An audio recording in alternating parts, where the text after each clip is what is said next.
প্রিয় দর্শক, আসসালামু আলাইকুম। আপনাদের প্রীতীয় শুভেচ্ছা জানিয়ে শুরু করছি আমাদের নতুন আজকের আরেকটি প্রতিবেদন। আপনারা দেখতে পাচ্ছেন আমাদের সামনে ফুটফুটে সুন্দরী পর্দাশীল বোন দাঁড়িয়ে আছে। আমরা আজকে বোনের বাস্তব জীবনের ঘটনা তুলে ধরবো। আসসালামু আলাইকুম আপু। ওয়ালাইকুম সালাম।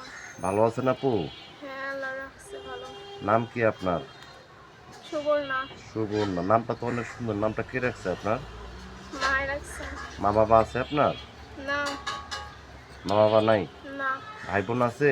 ভাই আছে একটা ছোট। আচ্ছা আচ্ছা। কি কাজ করেন আপনি? মেশিনের কাজ করি, সেলাই মেশিন। সেলাই মেশিনের কাজ করেন। হ্যাঁ। ইউটিউবে কেন আসছেন? কষ্টে করে আসছি। কি কষ্ট একটু বলেন, দর্শকদের বলেন। মা নাই, মা বিয়া করছে, বাবা বিয়া করছে, খালার কাছে থাকি। ছোটকালেই বাবা মা বিয়া করছে। আচ্ছা আচ্ছা। আপনার হ্যাঁ। বয়স চলে কত? 18। আপনার বিয়ে শাদীর প্রস্তাব আসে না?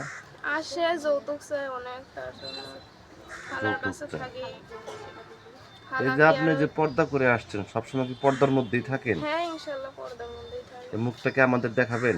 হ্যাঁ, যে মানে দায়িত্ব নিবে, পাশে থাকবে, সে যদি ব্যবস্থা করে দেয় দেখাবো। তাছাড়া কাউকে দেখাবেন না? না। আচ্ছা আচ্ছা। আপুর দেশের বাড়ি কোথায়? রাজশাহী। এই যে আপনি ইউটিউব চ্যানেলে আসছেন, অনেক ব্যক্তি আপনাকে ফোন দিবে, ঠিক মতো কথাবার্তা বলবেন? হ্যাঁ, ইনশাল্লাহ বলবো যদি, হ্যাঁ, যে ভালো কথা বলবে, যদি তার খরচ দিয়ে বিয়া করে যৌতুক না চায় তাহলে ওনার কাছে বিয়ে করবে।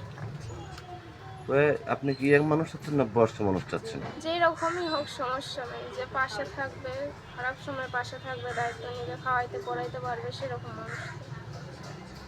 তো প্রিয় দর্শকের সুবর্ণপুর কথাগুলো শুনলেন। সুবর্ণ আপু রাজশাহী গৃহস্থ ঘরের মেয়ে। মা বাবা মারা গেছে, ছোট একটা ভাই নিয়ে, খালার কাছে। ছোট একটা ভাই নিয়ে খালার কাছে থাকে। খুব কষ্ট করে ইউটিউব চ্যানেল আসতে মনে মানুষের জন্য।